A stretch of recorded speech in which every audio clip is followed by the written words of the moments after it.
Connect to the Capitol Extra. It is closer and closer and closer to this moment of gubernatorial announcements as we get further and further on. We got 5 Republicans already, 1 Democrat's already signed on, but today we're going to put the guy in the hot seat, Representative Dr. Jermaine Johnson.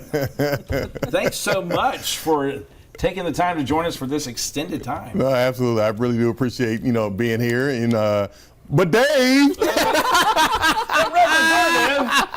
For those of you, never mind, we'll handle that one on another time. We'll invite Antoine Seawright back for that one. Well, Representative, we love having you back, and we've been so interested to follow what you're doing. You formed this exploratory committee, and I would love to hear more about that. As you are well aware, South Carolina is a pretty red state when it comes to statewide elections. So what are you doing to reach out across the aisle? Yeah, so I always tell people all the time, I don't like the phrase of reaching across the aisle, because what I do is I get up and I walk across the aisle and I go sit down with my colleagues, and I tell people all the time that I spend more time with my Republican colleagues than I do with my Democrat colleagues.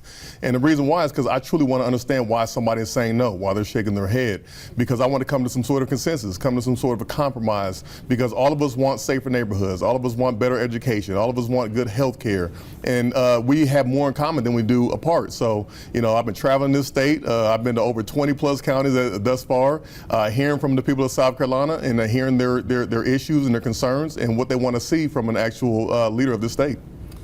When you look at that level of cooperation that you do sitting across the aisle, joining across the aisle, that is a key element of what a governor in South Carolina has to do. The power is not necessarily vested as strongly in the governor's office as it is the legislature. But the ability to work with the legislature to accomplish things. You've been in the House now for several years. What do you see as an approach that you would be taking if you moved downstairs into the governor's office? What's the way that you're going to be working to get things done? So a couple weeks ago, I was just in Delaware. The University of Delaware gave me an award for my bipartisan workingship with other individuals, right? We're working with across the aisle. And that is the type of approach that I'm going to always continue to lead with in this state, is by working with other individuals who have different opinions, different thoughts, because I truly believe that if we work together, we can get the best product for something that we're trying to get for the people of South Carolina. Not just hearing from the loud minority or hearing from the vocal majority. We have to hear from everybody, because everybody's opinions matters here in this state, and we truly all want to work together. So I've been doing this with all of my Republican colleagues, going to their houses, shooting guns, everything that we do, going on trips. I went dove hunting, duck hunting, and all the types of other things. Work with individuals truly gets them to see who I am, and I get to see who they are. Now, building a statewide campaign, that's a massive lift. Yeah. So what steps have you already taken, or what challenges do you foresee when it comes to building your staff out, raising money, organizing across the state, and getting those grassroots involved? Yeah, well, I started a statewide tour about 1.5 years ago, where I started going around these different counties, and this is long before I decided to have an exploratory committee, because I wanted to hear from the people of South Carolina. And I've been going to these different counties, and they have all been pretty much saying the same thing, that we need different leadership, we need individuals to stand up. It's been a difficult task because a lot of people across the state don't even know who their state representative is. They don't know who their senator is, or their school board member, or their council member, or any of that type of stuff. They're just angry, and they're frustrated, and they have not had anybody like myself to come in and actually hear from them. So these people who I've been talking to, they're all fired up for change, and I'm just the first person that has come and talked to them. So in South Carolina, the typical breakdown is about 45% Democrat, 55% Republican. That's why we have a very red state. What is it that would be your strategy to flip the tables here? Because we've got President Trump, strong positioning in South Carolina, has done a lot with Henry McMaster. Every single Republican is trying to find a MAGA hat that they can wear. Yep. But you're taking a different approach, or will be, should you choose to get beyond the exploratory committee. What does that look like for you, and how do you see a pathway to victory in such a red-heavy state? Well, for myself, I am truly South Carolina first. We have other individuals on the other side who are saying that they're South Carolina first, but you can't be South Carolina first if your entire agenda is tied to the federal government. It's tied to the man who's in charge of the federal government. If you want to be South Carolina first, you need to say, no, I want to separate South Carolina from the federal government. I want to believe in what South Carolina's producing, what the people of South Carolina are doing. And I don't care who's in that White House, I would be leading for South Carolina. If what you're sending me from the federal government does not align with South Carolina, then we're not going with it. If the people of South Carolina don't want this, then we're not going with it. But I'm not going to be tied to the federal government. And that's the approach that I think people want. They want it to be less government overreach. They want more local government to be in charge of their local lives, and not stuff like the federal government saying we need to go this way or that way. No, it is about us here in South Carolina. And that's the approach that I've been taking with individuals, because we see other people over there pandering to the president. No, I don't care if it's a Republican or a Democrat in that White House. It's South Carolina first. So when it comes to policy, what steps would you take? Obviously, South Carolina first, but what would you do specifically first days in office, and how would you differentiate yourself from the other Republicans and Democrats potentially in the field? Yeah, well, the first thing I would do would call an actual meeting with the Republican, with the GOP of the General Assembly. I would call a meeting with them and sit down with them and hear their concerns about a Democrat so-and-so being the governor of South Carolina. I wanted to hear them. I want to hear the concerns. I want to put those rumors or anything to bed so they can hear directly from me. All of my Republican colleagues and my Democrat colleagues know that I say what I mean, and I mean what I say. If I tell you I'm going to do this, then I'm going to do this. And I have a word, like I get stomach aches by even thinking about going back on my word. If I get up there, I'm going to hear the concerns, and if I don't do what I say I'm going to do, I will resign. Because I truly believe about putting my money where my mouth is and standing on the words that I say. During our main program segment, you were sharing about how you're just listening to the people of the state, and that's how you're developing your policy platform, which is a really wonderful approach here. It's novel, and it really brings the people forward. But what do you think you might try or advance that hasn't been done before? Yeah, so I want to put some more financial support in mental health. That's the #1 issue that I've heard across the state from all these different counties. They all have said mental health is a serious situation. We know there are a lot of people across the state right now that are homeless, or they're in jail right now, not because they have a situation, but it's literally because of mental health, because because we don't have any additional beds for the people of South Carolina. I think we need to look at this thing when it comes to mental health and start putting some investments and resources that way. We have a constant discussion going back and forth between us, and I think we talked about it last time when you were on. There's the upstream issues that have downstream consequences, and just like you talked about just now, we've got homelessness issues, we've got people who are in jail, we've got people without jobs. We see that. You can walk down Main Street right here in Columbia, and you can see that. But those are issues that we see and are very tangible at the moment, but they're upstream issues that are affecting that. Right.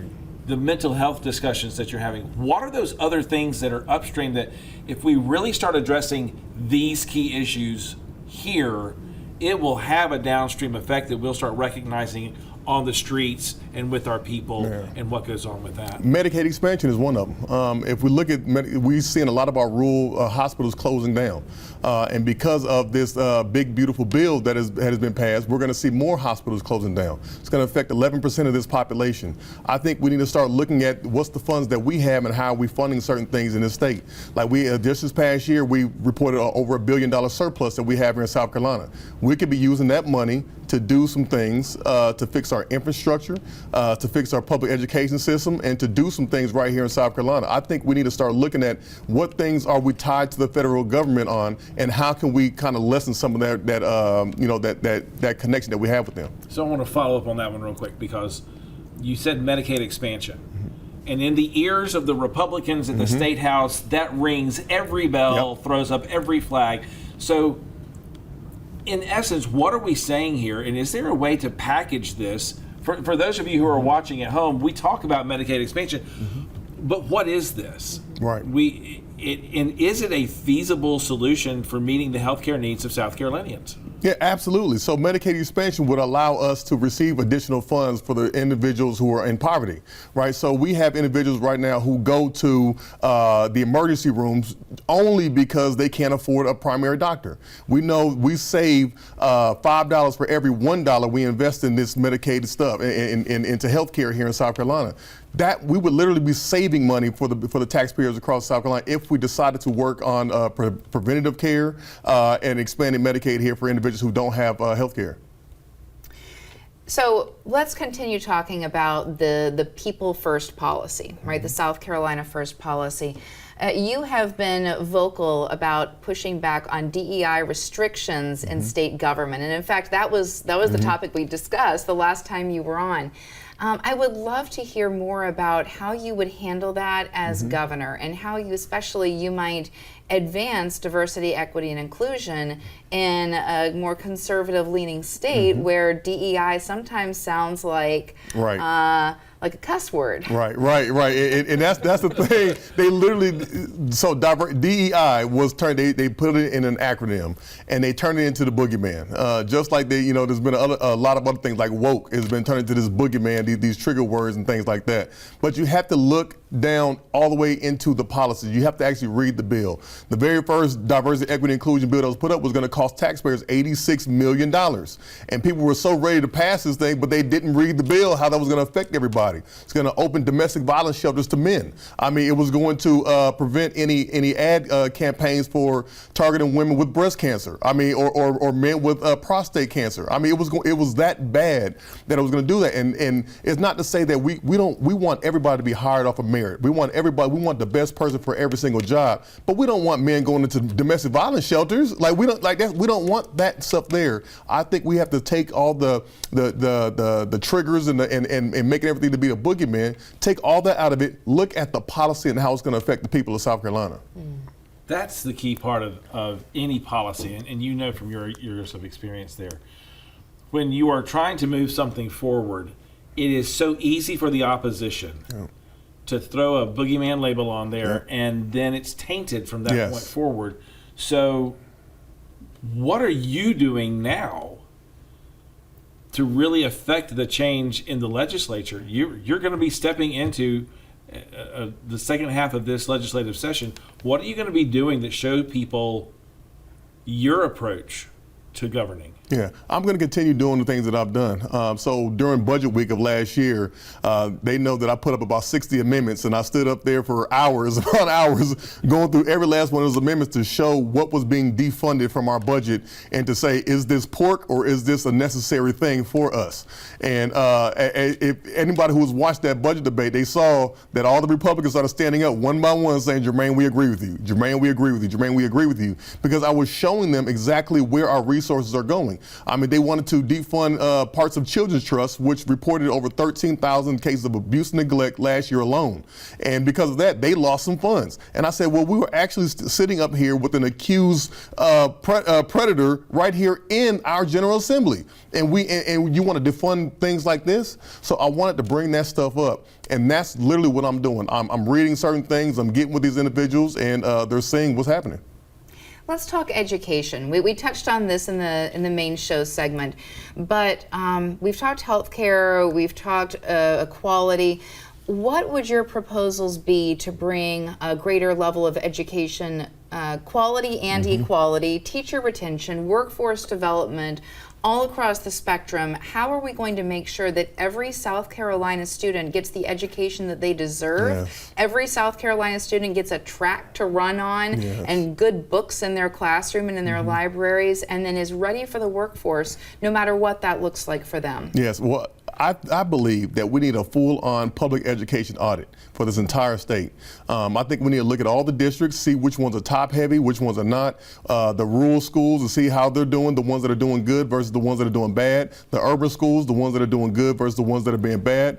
And I have to make sure that everybody is taking some of the good stuff and getting rid of the bad stuff. We have to compare the schools, and we have to look at all that, see who's getting paid what and all of that there, because some schools, the administrators are very top-heavy, and we're getting a lot of of our funding is going over there. Some places are doing more with less. We have to look at all those things and make sure that everybody is getting what they need to be successful. But we haven't done that yet. We just want to give the money away to private schools and other institutions versus actually fixing the issues that we have with our public education system. Now, you are not the only person talking about an overhaul, because Yes. if you listen to some people on the other side of the aisle, we hear about DOGE Yes. and SCOGE. So I would love to hear from you how your approach would differ and what you bring to that equation that's unique. Yeah, so me being the Democrat here, and if I'm in the governor's mansion, I actually would like to see a DOGE. And the reason why I would like to see that is because we need checks and balances. Because there is a supermajority in the House, there's a supermajority in the Senate, honestly, this is just DOGE making sure that my Republican colleagues do what they say that they're going to do and that they hold their word. It's not going to be me. It's going to be me saying, hey, DOGE, yeah, look at this, investigate this so we can see exactly what is going on. It's going to be just somebody who will be honestly on my side saying, yeah, we are wasteful spending over here, or yeah, we are doing this, and this is where the funding needs to be going. So I'm okay with it. You use some vernacular here, some terminology that honestly is 1980, 1990 Republican. Okay, let's call it for what it is on here, because that's, I'm going to go back and show a little bit of gray here. Back in the days of Carroll Campbell, those were the talking points of the Republican Party when the Republican Party was the minority. When Governor Campbell went into office, it was a Democratic House and a Democratic Senate, and by his second term, it was an even split, and then it flipped. But you and a lot of your colleagues, Justin Bamberg puts out there, let's just zero out the income tax, and he does it in his flamboyant way. Yeah. That's a whole other episode. But you're talking Republican talking points as Democrats, and your colleagues on the Republican side going, yeah, this is legit, or are they holding back on this? Well, for me, behind closed doors, all of them are saying, Jermaine, you make perfect sense.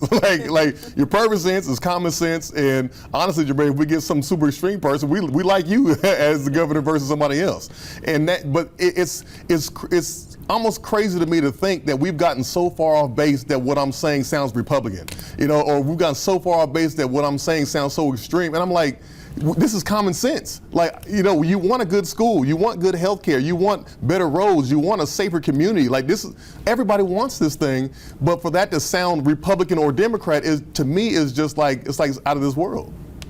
Yeah, I think we can all agree that when you're going and spending $100,000 on a conference room table, when you've already got one and you just want to keep your budget at the same level next year, that's a problem. Yes. We hear about this wasteful spending, and that shouldn't be a partisan issue. That's an American issue. It's a South Carolina issue. Right. So I think everyone can get behind you on that. When it comes back to the workforce and specifically to industry, what kinds of industry would you look to bring into South Carolina, and how would you be supporting small businesses through that? Yeah, absolutely. So I've thought about this at great lengths. I have an idea for a statewide Main Street revitalization program. I actually allocated some funds to the town of Eastover to create a Lower Richland Tech Academy, and what they do is they teach low coding and no coding technologies to people in these rural areas down there in Lower Richland.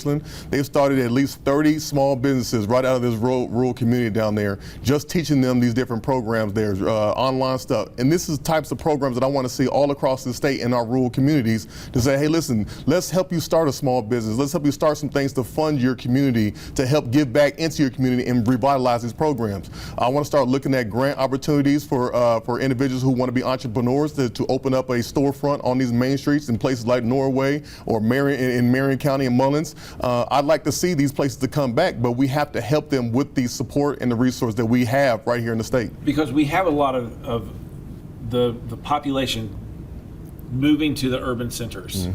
Greenville is growing, Horry County, Myrtle Beach is growing, Columbia, Northeast Columbia. In your district itself.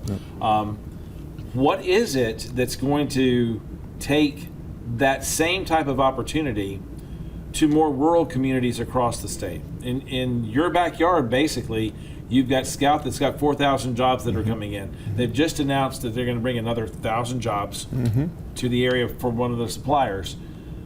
Do we have the population for that?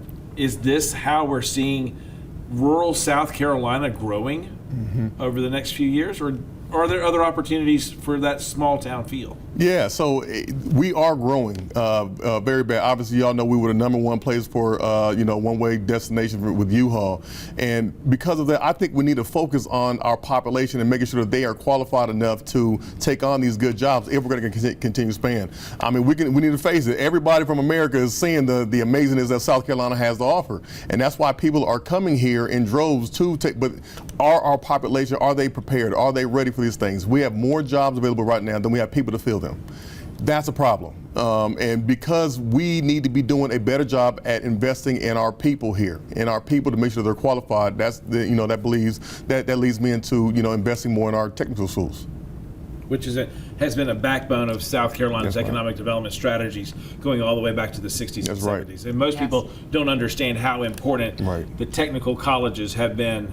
BMW, prime example, Scout, Volvo, Boeing, all of those do special programs that are tailored to the needs of the companies that we're recruiting to South Carolina by actually using our technical college system, which has been extremely valuable. That's right. Yeah, it's incredible. We were down at that technical college day a year or two ago, and just seeing the different tables out there, all the incredible things these technical college students are working on, it blew my mind. Yeah, my son, my son is at a technical school right now learning mechatronics. And it's because I knew all about the advancement in mechatronics and what these companies are going to need. So that's why I was able to convince my son, say, hey, listen, we don't need to worry about this over there. Mechatronics is the way of the future, and you can do it. And he believed in me. So I guess I'm doing something right as a dad, We are weeks away, days away from possibly getting out of an exploratory state for you. We would love to have you back on once you decide what you're actually going to do in sometime, hopefully in October. But as we move along, please make sure that you get back with us, because we would want to make sure that everybody knows what's going on with your campaign and how to get involved in everything. Absolutely, and I appreciate y'all always extending the opportunity for me to come sit up here with y'all and hang out with y'all and everything like that. I do believe that our best days are ahead, our brightest days are ahead, and I think that the people of South Carolina are ready to move into the future, honestly. Representative Dr. Jermaine Johnson, thanks so much for joining us. Thank you. It's been great to have you here. And thanks for joining us here as we keep you connected to the Capitol.